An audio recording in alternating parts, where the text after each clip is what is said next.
On va démarrer par les news de la semaine et on va aller, je l'avais dit un petit peu, je l'ai dit un petit peu dans l'annonce de l'émission. On va aller beaucoup au Brésil. On va avoir deux grosses news brésiliennes et on va forcément démarrer par l'affaire dont tout le monde parle. Évidemment, la fameuse la novella, c'est la novella brésilienne directement dont tout le monde parle ces derniers temps, puisque en plus ça commence à serrer un petit peu. Vous l'avez peut-être deviné, cette novella. Si je mets la bonne image, ça pourrait aider, non?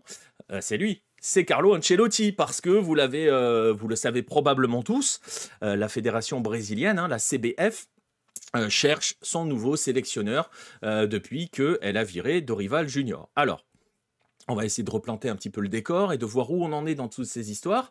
Voilà. Cela fait 38 jours que notre cher Dorival Junior a été démis de ses fonctions. Je vous ai mis la plus belle image hein, à l'époque où tout allait bien entre Ednaldo Rodriguez et Dorival Junior. Donc cela fait 38 jours que Dorival Junior a été viré de la tête de la Seleção. Cela fait 31 jours aujourd'hui que Ednaldo Rodriguez, que vous voyez au centre de cette image à côté de Dorival Junior, a annoncé que son nom serait révélé, que le nom de son successeur serait révélé dans les prochains jours.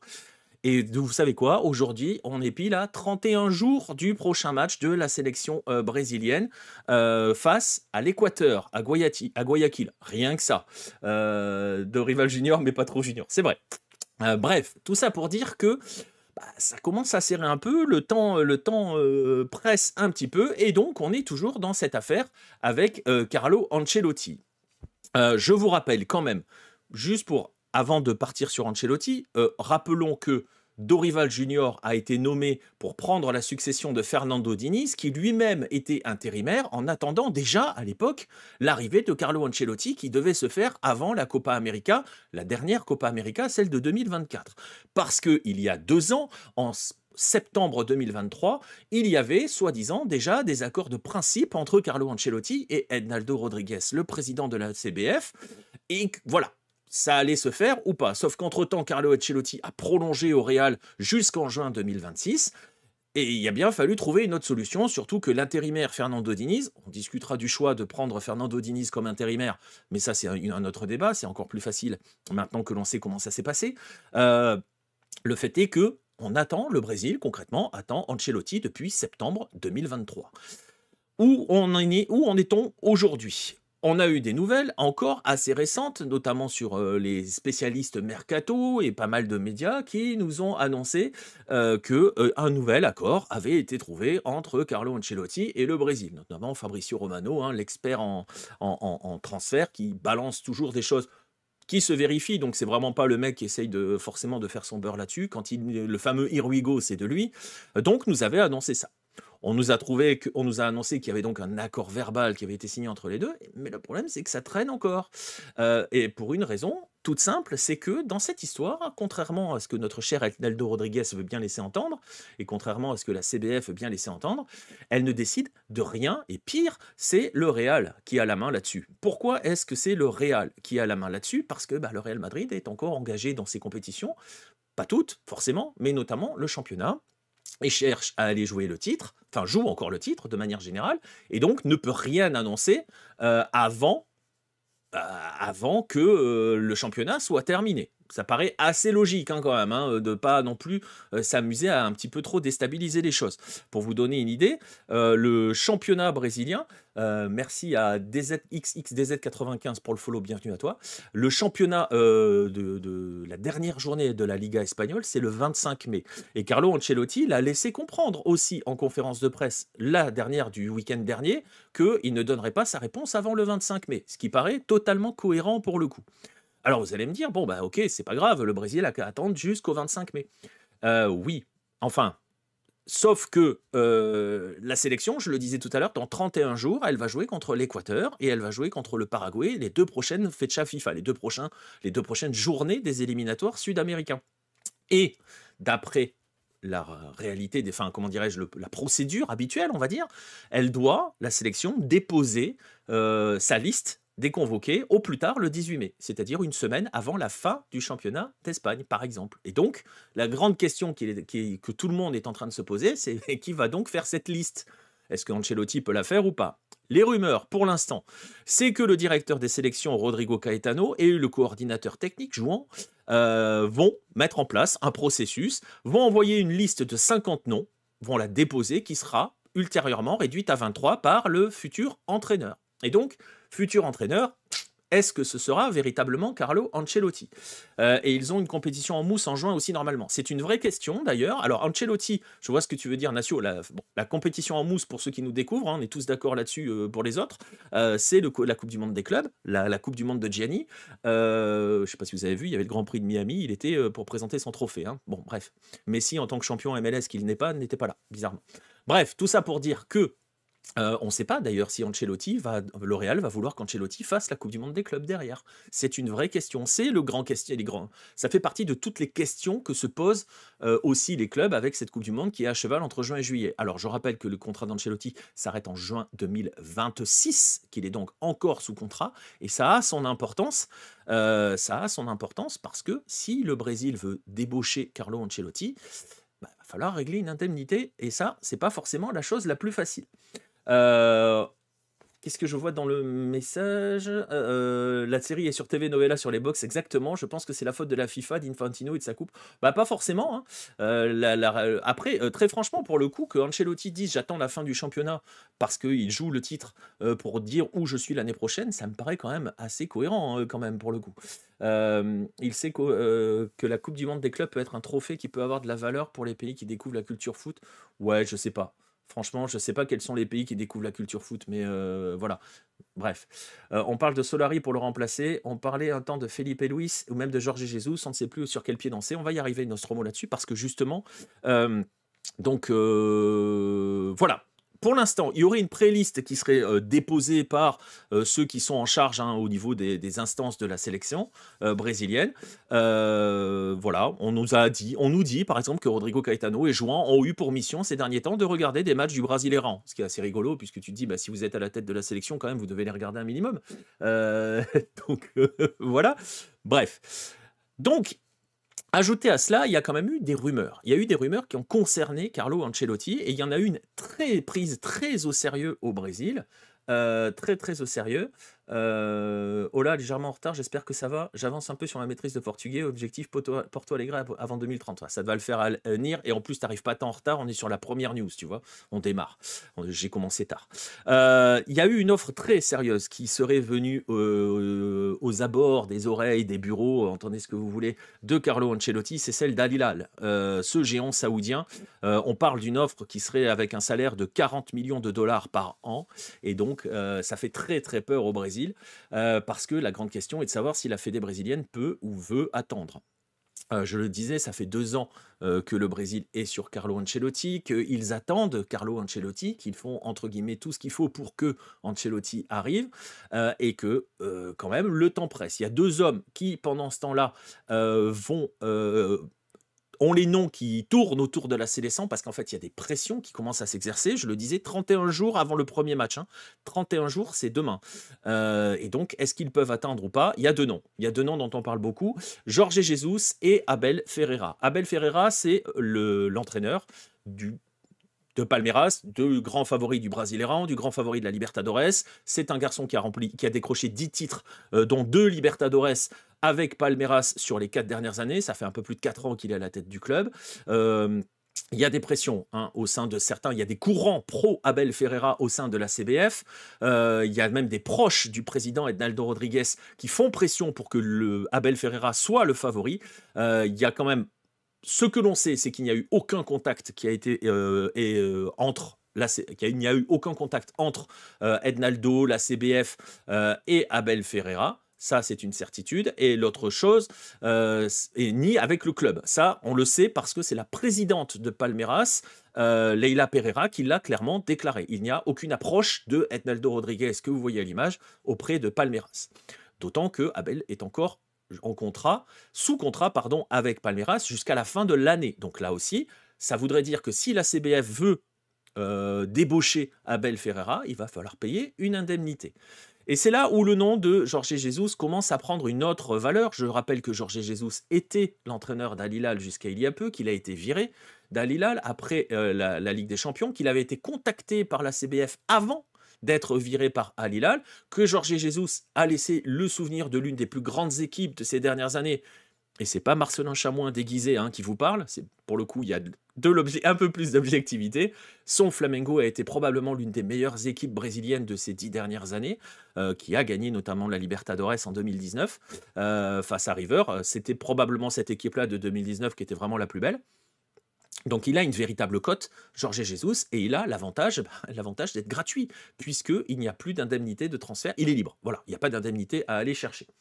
Donc voilà, telles sont les équations à 3 inconnus, on va dire, qui se présentent au sein de la CBF. Je rappelle que pour Abel, si tant est que la CBF veuille le démarcher, eh bien, il va y avoir à nouveau cette histoire de Coupe du Monde des clubs, parce que Palmeiras la joue, et Palmeiras débute contre Porto le 15 juin. Et pour le coup, alors, pas pour une histoire de manque de culture foot, Tito, parce que pour le coup, je pense que là, en matière de culture foot, on peut pas trop lutter avec le Brésil, mais les Sud-Américains de manière générale, mais les Sud-Américains, vu la thune qu'il y a à prendre à la Coupe du Monde des clubs, ils vont la jouer à mort, eux. Donc voilà. Et donc, on imagine mal Palmeiras dire à Abel Ferreira, tu te barres avant la Coupe du Monde des clubs. Je rappelle qu'elle démarre le 15 juin. Donc, soit 5 jours après le match du Brésil face au Paraguay. Bref, ça semble compliqué pour aller démarcher Abel Ferreira. Il n'y a pas de contacts qui ont été noués de toute façon, apparemment, officiellement.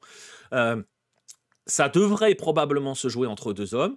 Carlo Ancelotti ou Jorge Jesus. La grande question, c'est est-ce que la CBF peut attendre? Est-ce que la CBF peut prendre le risque d'attendre avec la possibilité que Carlo Ancelotti dise au dernier moment « je viens pas », parce qu'on parle d'un accord verbal, mais il n'y a rien de signé pour l'instant. Donc c'est très compliqué tout ça.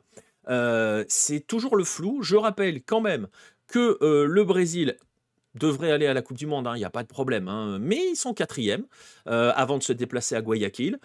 Qu'ils ont 6 points d'avance sur le Venezuela barragiste qui, pendant le même temps, accueille la Bolivie. Mais bon, après, ira en Uruguay, donc ça devrait aller. Il n'y a pas le feu au lac. Mais attention, il s'agit aussi de bien préparer la Coupe du Monde 2026, de ne pas arriver n'importe comment. Je rappelle que Dorival avait fait son Domenech. Il avait donné rendez-vous le jour de la finale de la Coupe du Monde 2026. Lui la verra à la télévision pour l'instant. C'est la grande inconnue, on verra ce que cela peut donner. C'est un peu le problème au Brésil. Il y a plusieurs affaires qui touchent sur la sélection. J'espère que vous avez vu la vidéo au sujet de l'affaire du maillot, puisque si jamais, je vous invite à aller la voir. Elle a été pas mal vue, donc je suis assez content là-dessus. Il y a des rumeurs aussi comme quoi la sélection pourrait jouer en rouge lors de la prochaine Coupe du Monde avec son 2e maillot, pas son maillot principal, mais son 2e maillot. Donc voilà.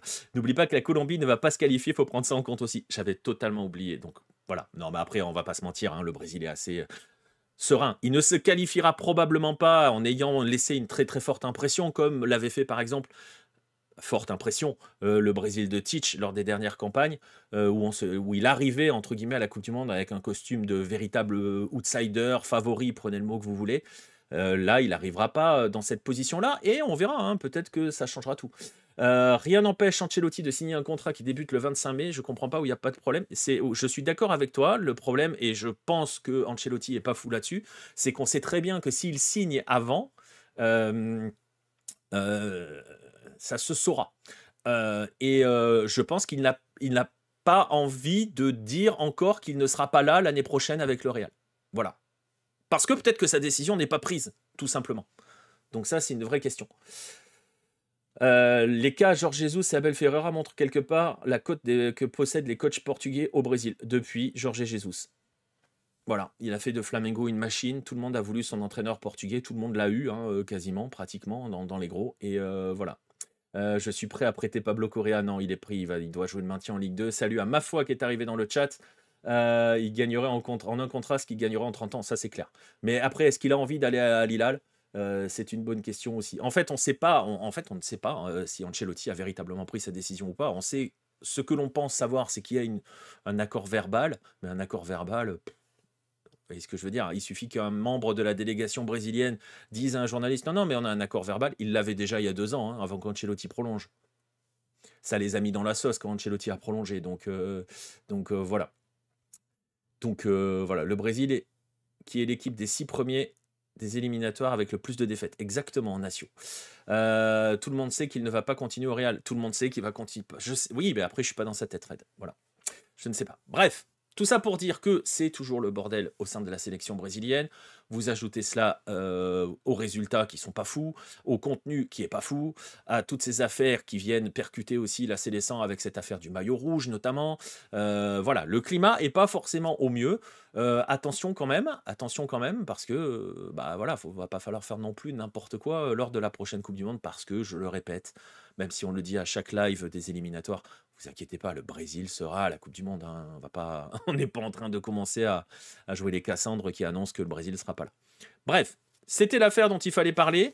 Voilà les derniers un petit peu développements, plus le cas Neymar, on ne sait pas trop. C'est vrai, tu as raison, Nacio.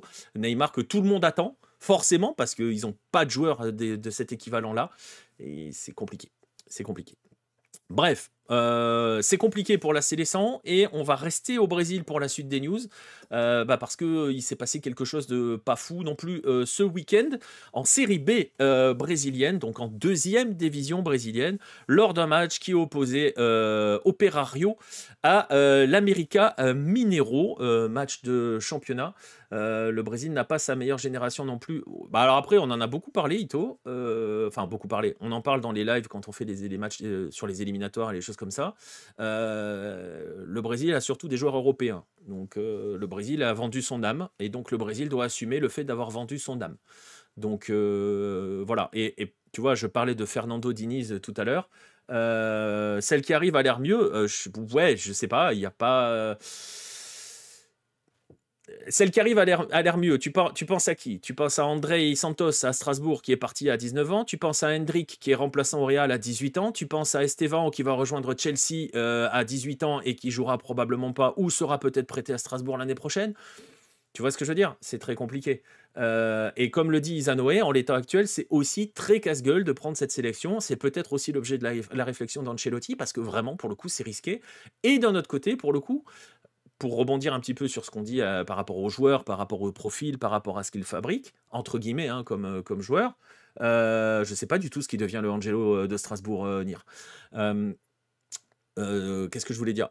Ça serait peut-être le choix le plus cohérent d'aller chercher Carlo Ancelotti, quitte à avoir une sélection européenne, autant prendre un entraîneur européen, qui au moins sait les faire jouer comme une équipe européenne. Point. L'argent est un facteur important dans un pays à la crise sociale et économique. Oui, après les clubs brésiliens sont puissants, hein. Mais oui, on est d'accord. Sur alors sur les raisons des départs trop jeunes, etc., on en avait parlé, j'avais fait un dossier sur les jeunes qui étaient partis dans un lucarne américaine, alors je ne sais plus quand. Voilà, parce que je vieillis, j'oublie les dates, mais je pourrais te retrouver ça si tu veux. D'ailleurs, j'ai vu Rafinha en 2020 est passé pas loin de jouer pour l'Italie. J'ai cru voir passer ça aussi, ouais. Mais après, alors tu vois, pour le coup, très honnêtement, pour le coup, et c'est peut-être pour ça qu'il a pris le temps d'éclore aussi.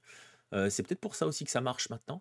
C'est que Rafinha, quand il était bon dans ses équipes de jeunes et tout, mais il y a eu un papier de Nico Wagner hein, sur Hello, sur l'éclosion, l'arrivée de Rafinha, la carrière européenne de Rafinha, parce qu'elle a débuté très tôt, mais au Brésil, il n'était pas dans les plans il était dans les plans de personne, hein, concrètement, Rafinha. Personne ne l'a vu véritablement venir. Donc, même le Rafinha de Rennes aurait été cadre avec la Squadra. Ouais, enfin, le Rafinha de Rennes, hein. C'était les montagnes russes, hein. Mais oui, je suis d'accord. Donc voilà. En quoi c'est casse-gueule pour Ancelotti? Il n'a rien à prouver. C'est pas une question d'avoir quelque chose à prouver, c'est avoir quelque chose de on est Carlo Ancelotti, on prend la sélection brésilienne et on sait ce que ça veut dire.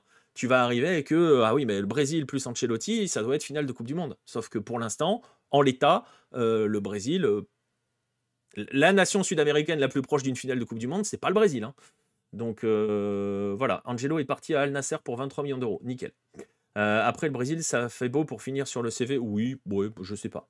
Il aura joué 0 minutes à Chelsea. Nickel. Oui, bien sûr que c'est l'Argentine. Évidemment que c'est l'Argentine, Ito. Évidemment. Évidemment. Bref, je le disais, on va revenir au championnat, on va revenir à ces images que vous voyez. Avec, ça a été chaud. Ça a été chaud entre Operário et l'América Mineiro. Cette scène-là se passe à peu près à la demi-heure du match où les esprits se sont véritablement échauffés. Et on a vu bonsoir à Ronan Bertolo.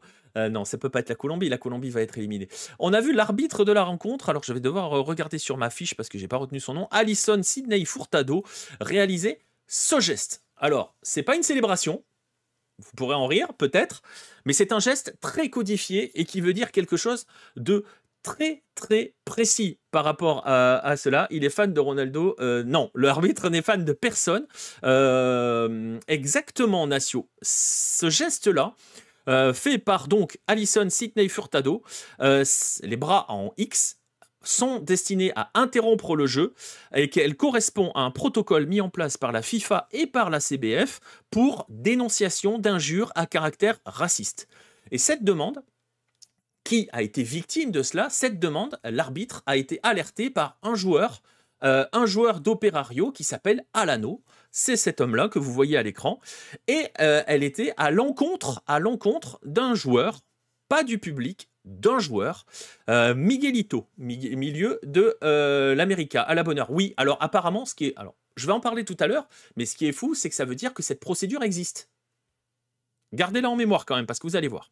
Et donc, ce protocole qui a été mis en place veut que dès que l'arbitre fait ce geste, donc interrompt le match, le geste antiraciste après ce geste, après qu'il y a eu comment dirais-je, une action raciste, ce geste-là, qui est un geste antiraciste, est effectué. Une annonce est faite dans le stade pour expliquer la raison de l'arrêt du jeu. Et si l'incident ne s'arrête pas, le match est interrompu. Ça, c'est le protocole. Donc l'incident s'est arrêté parce que l'on n'était pas sur des débordements en tribune, mais on était sur un joueur. Donc Miguelito, je vais y revenir dans un instant, qui aurait été exactement Nacio. C'est lui.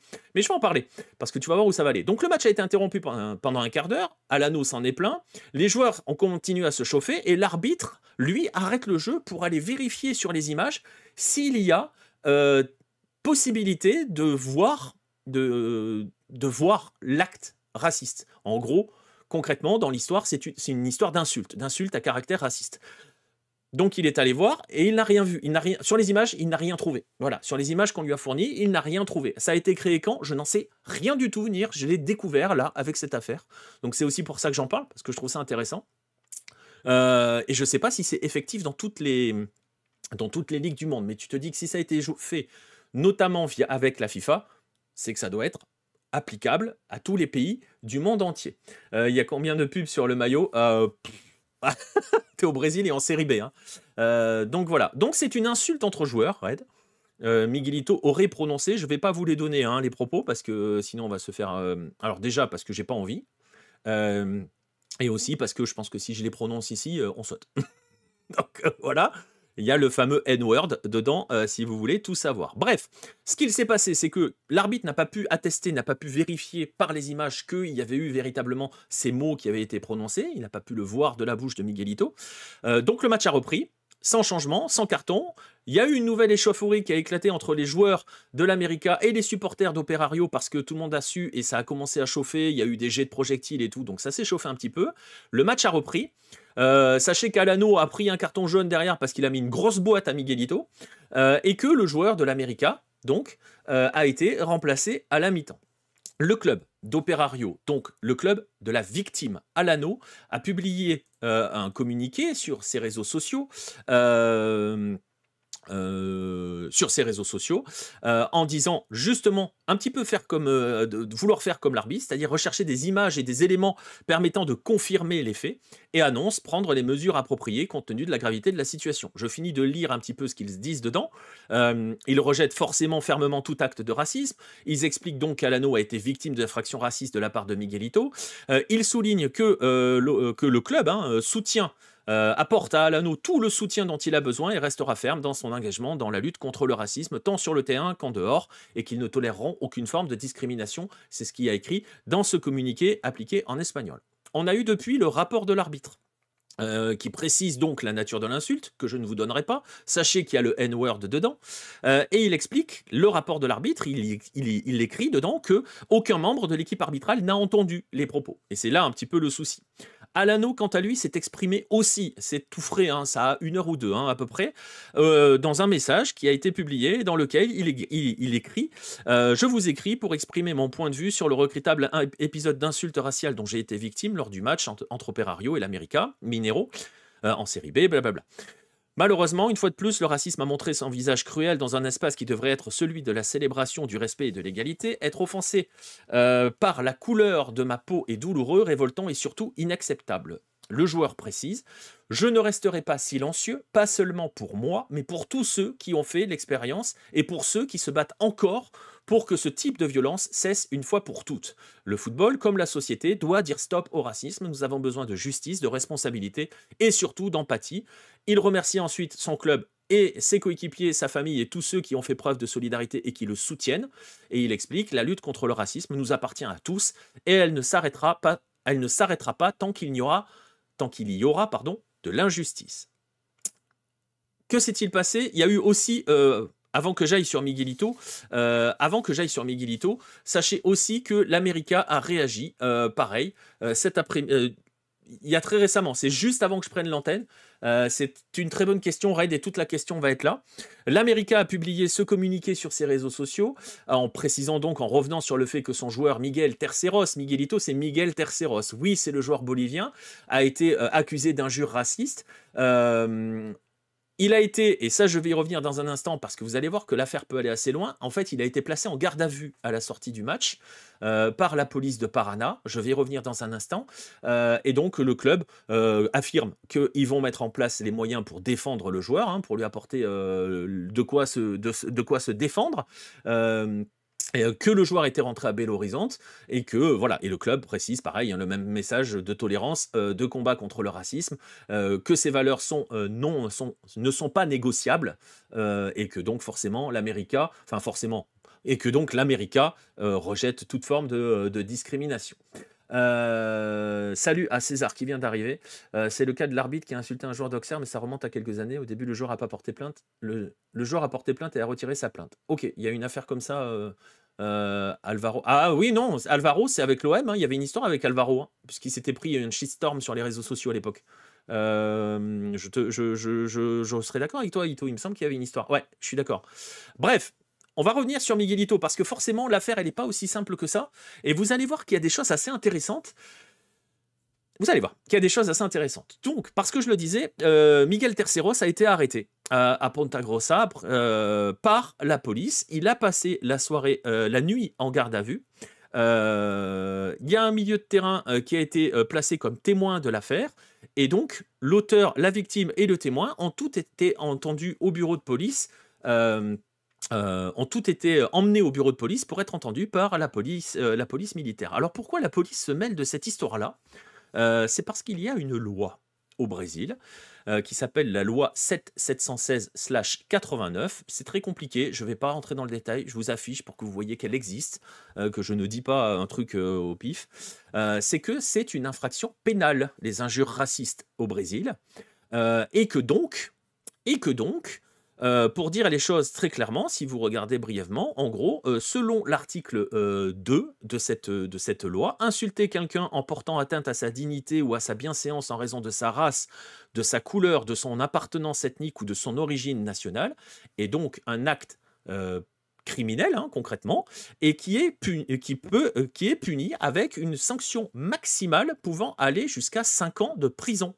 C'est un crime d'insulte raciale. Cette loi existe, ce délit existe, il s'agit maintenant de l'avérer, hein, parce que pour l'instant, Miguel Terceros, présomption d'innocence, à juste titre, pour l'instant, on n'a aucune image. La police enquête justement là-dessus, elle a demandé aux différents opérateurs, aux différentes chaînes de télévision de diffusion du match, d'obtenir des images qui pourraient permettre de voir, d'attester de ces actes-là, et donc la décision devrait tomber dans les jours qui suivent. Voilà. Une question que cela pose, c'est que donc, il y a une loi qui existe, il y a un protocole qui existe. Dès qu'on atteste d'un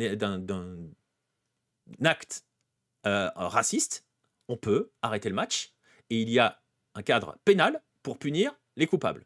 Vous voyez où je veux en venir? On a des débordements réguliers dans toutes les tribunes au Brésil, et pas qu'au Brésil, mais en Am-Sud. Pourquoi est-ce qu'il ne se passe rien dans ces cas-là? Il y a déjà eu des cas comme ça, il y a souvent des cas de problèmes à caractère raciste dans les tribunes, Et vous voyez que en fait, on s'aperçoit avec cette histoire-là qu'il y a tout un arsenal pénal pour aller attaquer l'individu coupable. Rappelez-vous qu'on dit toujours que tant qu'il n'y a pas de sanction envers ces individus-là, il ne se passera rien. On a le cadre légal, en tout cas, au Brésil. Pourtant, ils sont insonorisés en interne, du coup, s'il y a plainte, ça devrait se savoir. Les arbitres? Oui, en fait, normalement, on devrait savoir avec... je ne sais pas s'il y a VAR en deuxième division. C'est une bonne question, Red. Je ne sais pas. Il y a une loi, mais est-ce que les procédures sont exécutées? Pas forcément. C'est exactement cela. Et c'est exactement aussi la question que soulève cette histoire-là. Donc, voilà, ça fait partie des choses qu'il faut donc maintenant garder à l'esprit. Il y a une procédure, il y a des lois, il y a un cadre juridique sur lequel s'appuyer. Je ne suis pas sûr que ça soit le cas dans tous les coins du monde. En tout cas, au Brésil, ça existe. Voilà, sachez-le. Et la loi date de 1989. Tout ça pour dire que des débordements racistes, on en a beaucoup depuis 1989. Bref, on va revenir à notre affaire. On va revenir forcément à notre cher Miguel Terceros, parce que Miguelito, c'est Miguel Terceros, joueur bolivien qui appartient à Santos, qui est prêté à l'América Mineiro par Santos, qui a été libéré donc ce matin, enfin en début de journée, après avoir donné sa version des faits à la police.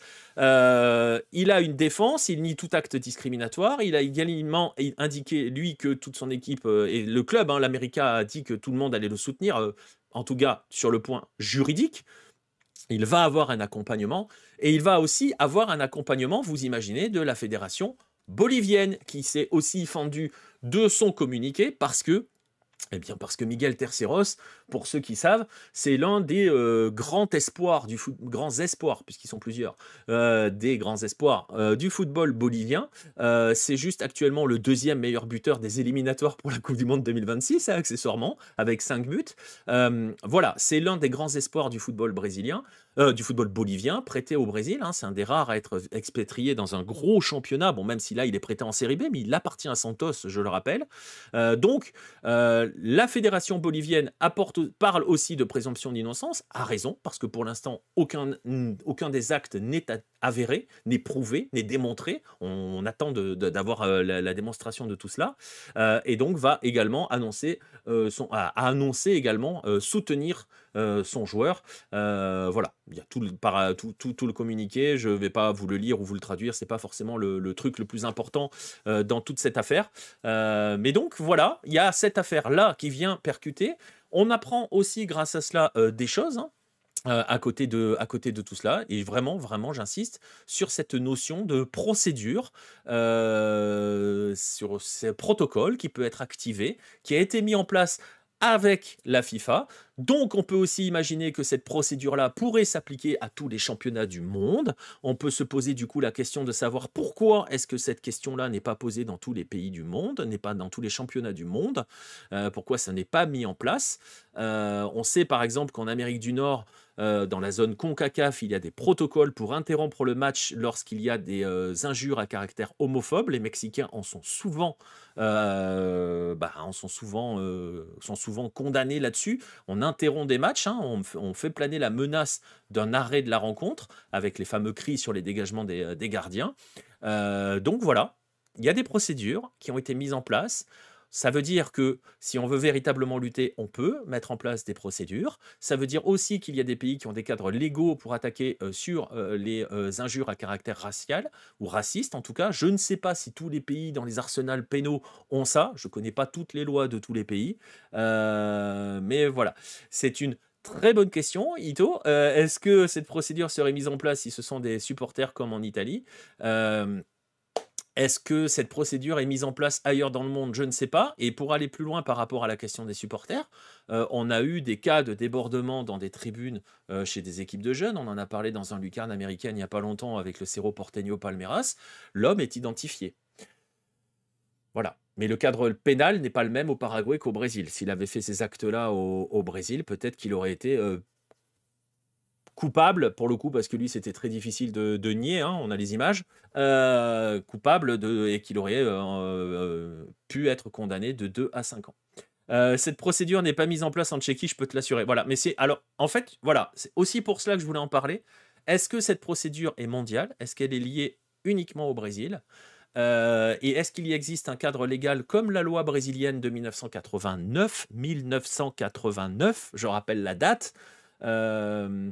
Donc voilà, le moyen le plus efficace de lutter contre les débordements reste le huis clos. Non, parce que c'est une punition collective qui ne permet pas d'agir, puisque tout le monde se lave les mains là-dessus. Jusqu'ici, les sanctions qu'on a, c'est amende pour le club, et encore une amende, rappelle-toi ce que Leila Pereira, présidente de Palmeiras, avait évoqué par rapport à l'amende quand endurait le Cerro Porteño, et le huis clos ne résout pas l'affaire. Le huis clos ne résout pas l'affaire. Tu peux aussi mettre en place des numéros verts, comme on appelle en Ligue 1. Si vous êtes témoin d'un acte de propos discriminatoires, appelez le zéro je sais pas quoi, vous l'avez dans tous les stades de Ligue 1, c'est hyper efficace. On fait appel à la dénonciation plutôt que d'avoir on a tout ce qu'il faut. Les gens qui assurent cela ont tout ce qu'il faut pour identifier les fauteurs de troubles, les personnes qui sont coupables de ces débordements-là. Et donc, on apprend qu'au Brésil, via la FIFA, grâce à une procédure mise en place avec la FIFA, on peut interrompre les matchs pour tout débordement raciste. Voilà. Est-ce qu'on ne pourrait pas s'en servir partout dans le monde? C'est la grande question. C'est la deuxième news de la semaine, c'est un peu le deuxième gros sujet que je voulais évoquer. Oui, on est déjà bien long. Il faut par exemple que la Ligue porte plainte une institution contre un pauvre mec, à la fin il va payer cher. Mais là, il n'y a pas besoin de la Ligue, Red. Typiquement, il n'y a pas besoin de la Ligue. Dans le cas de ce qui se passe là sur le match, dans le cas de si tu prends bout à bout toute la procédure, l'arbitre arrête le match, visionne s'il y a la possibilité d'exclure le joueur, il n'y arrive pas. Le match reprend. Il y a toute une procédure où on informe les tribunes en disant il y a eu un acte raciste, on est en train de vérifier. Si ça recommence, le match s'arrête. C'est la procédure. Et qu'est-ce qui se passe derrière? Le pénal prend la suite. L'auteur présumé des propos racistes est convoqué par la police, est placé en garde à vue, une enquête est menée. S'il est coupable, il sera jugé, il endure de la... Il peut être rendu coupable et donc être... j'ai mangé le mot, c'est terrible. Et il peut avoir de la prison. Voilà. Et la procédure existe, donc. Et là, dans ces cas-là, tu résous l'affaire. Si tu veux virer ces gens-là des tribunes, eh bien, quand ils sont coupables, tu les sanctionnes, eux. Et tu ne sanctionnes pas le voisin qui n'a rien fait. Ça n'a jamais marché, les sanctions collectives. Ça marche toujours pas, d'ailleurs. Mais bon, bref. Dernière petite news, elle est rapide, on va parler des rendez-vous continentaux de la semaine, on va parler de la Copa Libertadores, vous le savez ou pas, vous l'avez peut-être vu passer ou pas, mais on sait où aura lieu la finale de la Libertadores cette année, ça sera le 29 novembre, ça c'est la date, mais on la connaissait, maintenant on cherchait le lieu c'est on s'en doutait un petit peu, parce qu'ils y avaient été, parce que blabla. Ça sera à Lima, donc au Pérou, que se déroulera la finale de la Libertadores 2025. On n'a pas encore le stade, à ce que je sache, mais on sait que ça sera à Lima, probablement l'Estadio Nacional. On veut le costume de l'entraîneur de Barcelona, je l'ai pas mis, malheureusement. On en parlera. Pourquoi on en parlera? Parce que semaine de Libertadores, là, qui nous attend, 4e journée de la phase de groupe. On entame la phase retour des groupes de la Libertadores. Je rappelle qu'en Libertadores, on est sur le même format que celui sur lequel on était en Ligue des Champions jusqu'à la saison dernière. On est avec des groupes de 4, avec des matchs aller-retour. Je vous montre tous les classements que vous pouvez voir actuellement. Vous voyez qu'il y a quelques groupes où c'est un peu chaud quand même. Quelques gros qui sont menacés. Je pense à Botafogo qui se retrouve derrière la houe et derrière Estudiantes dans le groupe A. Je pense à Flamengo qui doit faire attention quand même, parce qu'il y a la Sensation Central Cordoba dans le groupe C. Sinon, vous voyez que pour le reste, ça va à peu près. On a la belle surprise. Oui, l'International aussi, c'est vrai. L'International avec l'Atlético Nacional derrière lui et Bahia avec un groupe pas facile quand même, l'Inter. Voilà, la surprise Vélez, 6 points, alors que Vélez se fait cartonner par tout le monde, notamment par River le week-end dernier. Et on voit que pendant ce temps-là, Palmeiras est déjà tranquille.